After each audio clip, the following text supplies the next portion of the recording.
जिन लोगों ने ब्रूटलिटी की, जिस तरीके से मारा, पता नहीं किस सोच के लोग थे। मतलब लड़के खड़े हो गए यार, ऐसे हाथ बांध के खड़े हो गए, मारते रहो, कितना मारोगे। किसी को घसीट के मारा, कोई गिर गया। और ये तो सुल्तान जहाँ थे, हम तो तीनों तरफ थे, ये जहाँ थे वहाँ तो चौक हो गया था मामला, इतना बुरा हाल था। जब आंसू गैस के गोले पड़े तो लोग ऐसे छितराए, बिखरे, और उसके बाद भी पीटा गया उनको। ये मतलब ये तारीख दर्ज हो गई है।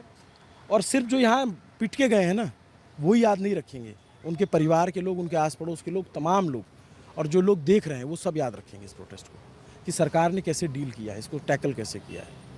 सबसे बड़ा सवाल इसी बात को लेकर उठ भी रहा है कि सरकार ने ये सिचुएशन, ये जो प्रोटेस्ट चल रहा था इतने लंबे समय से, 1 महीने से ज़्यादा समय से, इसको कैसे टैकल किया। जो अनशन चल रहा था, आमरण अनशन का चल रहा था सोनम वांगचुक का, उसको कैसे टैकल किया। संवाद का रास्ता। और ये बात कि मान लीजिए कि शिक्षा मंत्री के इस्तीफे की बात है, और जब शिक्षा मंत्री ने खुद कह दिया कि मैं जिम्मेदारी लेता हूं, जो बच्चे जान गए, एक इस्तीफे से क्या बदल जाएगा। सरकार बदल जाएगी, सरकार का तंत्र बदल जाएगा, कुछ नहीं हो जाएगा, ये एग्रेशन शांत हो जाता है। ये तो बच्चे भी कह रहे थे कि हम इस्तीफा सिर्फ इसलिए मांग रहे हैं ताकि जवाबदेही तय हो, ताकि अगला जो भी मंत्री बनाए, जाहिर सी बात है बीजेपी के कोई नेता बनेगा। अकाउंटेबिलिटी की बात है, अकाउंटेबिलिटी होनी चाहिए, किसी भी गवर्नमेंट में होनी चाहिए। इससे पहले भी जो आंदोलन हुए उनमें भी अकाउंटेबिलिटी तय करने के लिए ही हुए हैं। और एक बात और सौरभ, जो बड़ी बात है, इमरजेंसी के टाइम पे जब मेस की फीस बढ़ी थी गुजरात में, तो वो छात्रों का आंदोलन था।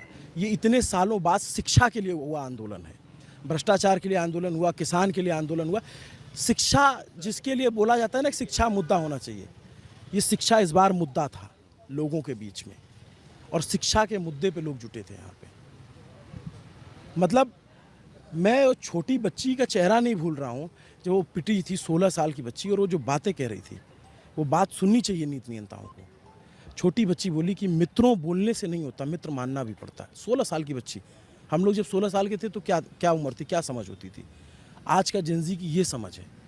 सरकार ये समझ नहीं पा रही है कि ये जो युवा यहाँ पे आया था, लग रहा होगा कि पॉलिटिकल कार्यकर्ता हैं, लग रहा होगा कि जो है सीजेपी के जो लोग हैं वो हैं, नहीं, कॉमनर्स थे। और अलग अलग राज्यों से लोग आए थे, पूरे देश से। कल मैं रात भर था, ये फुटपाथ भरे हुए थे, जंतर मंतर भर गया था, तो फुटपाथ पे लोग लेटे हुए थे। सुबह औंघाई आंखों से, मतलब कि नींद भरी थी आंखों में, लेकिन वो जिंदाबाद। और नारे भी जब मैं सुन रहा था, तो नारे भी, भारत माता की जय, वंदे मातरम, यही सारे नारे